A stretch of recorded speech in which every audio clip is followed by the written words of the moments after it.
항상 대한민국에 정확하고 빠른 소식을 알리기 위한 시스코크입니다. 구독과 좋아요는 영상 제작에 큰 힘이 됩니다. 세계적으로 전쟁이 벌어지면서 방산무기에 대한 구매와 자체 개발에 대한 예산이 크게 늘어났습니다. 자주 국방을 위해 우리나라도 세계 1위 수준의 성능을 가진 첨단 무인드론 개발에 도전장을 내밀었습니다. 현재 우리 군은 기존에 보유한 구형 공격기 중 일반형 100여 대를 개량하지 않고 퇴역시킨 뒤 그 자리를 대체할 국산 공격 무인드론을 개발하기로 결정했는데요. 이번에 개발할 국산 무인드론은 한국 최초 자동비행 제어 시스템 AFCS를 탑재하기로 했습니다. 미래의 전장에서 필수적인 무인기 형태로 진화가 가능해졌으며 한국의 방산기업이 KF-21 전투기와 기술을 결합시켜 한국형 무인드론의 화력을 극한으로 끌어올리겠다고 선포했는데요. 이 무인드론의 성능 재원이 우리의 상식을 뛰어넘고 있다는 게 확인되었습니다. 우선 국산 무인드론에 탑재한 엔진은 보통 2200에서 2500 정도의 고성능 터보샤프트 엔진을 장착합니다. 이 엔진은 2000마력이 되지 않는 미국의 GAT-700 엔진을 탑재한 리퍼 공격 무인드론 대비 기동성이 매우 우수한 성능으로 꼽히는데요.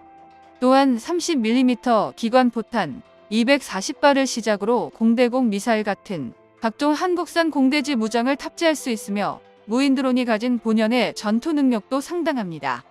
무장창에는 5세대급 대전차 미사일인 청검을 4발 이상 탑재하며 부무장으로는 기관포와 함께 탑재되는 것 아니냐는 군사 전문가들의 추측이 있었습니다. 한국형 차세대 무인드론은 KF-21 전투기를 운용하는 한국 공군과의 협동전 능력을 강화하고 국산 링크 헤더에 새로운 링크 K 데이터 모델을 추가 장착한 것이 특징인데요. 이것은 전 세계에 존재하는 공격 무인드론 모델로서 가장 최신형이라 할 수 있습니다. 이에 국방부는 예전부터 미국산 무인드론을 벤치마킹해 한국 지형에 맞춘 한국형 국산 무인 드론이 필요하다는 것을 인정했는데요. 우리 육군은 우크라이나 전쟁으로 인해서 갈수록 높아지고 있는 드론 전력의 중요성을 실감하고 다양한 드론을 확보하기 위해 노력하고 있습니다. 하지만 이에 대한 우려의 목소리가 적지 않은데요. 소형 무인 드론을 완성해 무인드론 시장에 발을 디딘 대한민국이 곧바로 미국도 아직 개발하지 못한 초고성능 사양의 차세대 무인드론 개발에 나서는 것이 과연 가능하겠냐는 것입니다. 이러한 걱정으로 인해 한국의 항공기 시장이 혼란스러워졌습니다. 계단식으로 점진적인 개발을 통해 한국군이 운용할 차세대 무인드론 개발 계획안이 심상치 않은데요. 사실 현재 상황에서는 찬성파와 반대파 모두 근거 있는 주장이기에 누가 맞다고는 할 수 없는 상황입니다. 과거 대한민국 군 관계자들이 둘로 나뉘어 대립이 있었습니다. 우리 군의 노후화된 전력인 구형 공격기를 개량해 계속 사용하자는 개량파와 국산 기동 무인드론, 소형 무인드론을 공격형 무인드론으로 대체하자는 대체파가 대립하며 두 개의 주장에 대립이 발생했습니다. 우리 국군의 미래 무인드론 전략의 육성 방안을 두고 논쟁이 벌어진 것인데요.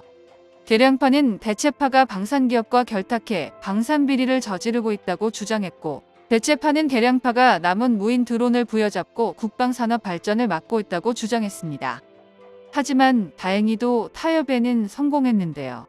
노후화된 무인기 중 일부를 개량하고 소형 무인 드론을 추가 도입하는 대신 나머지 무인기 자체 개발이나 소형 무인 드론 개량을 포기하기로 합의한 것입니다.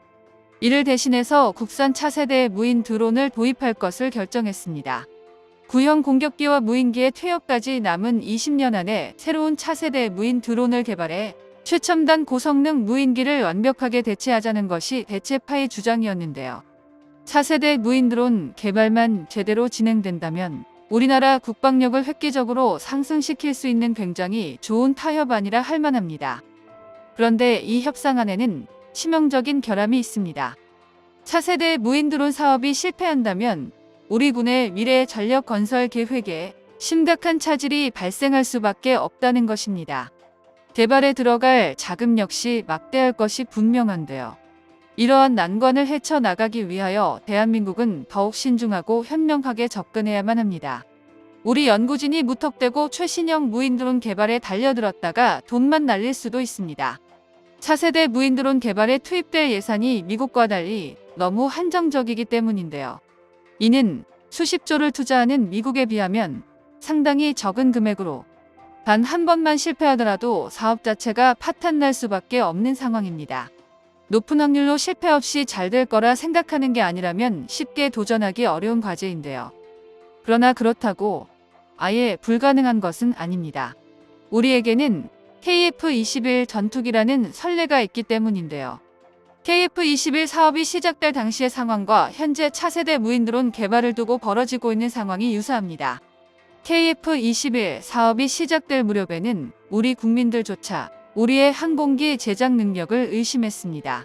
미국이나 영국 등 세계 여러 국가들이 함께 제작에 나선 F-35가 100조나 되는 예산을 투입해도 계획과 다른 전투기가 나오는 상황에 고작 8조 원으로 단번에 4.5세대 전투기를 만들겠다고 하니 믿을 수가 없었던 건데요.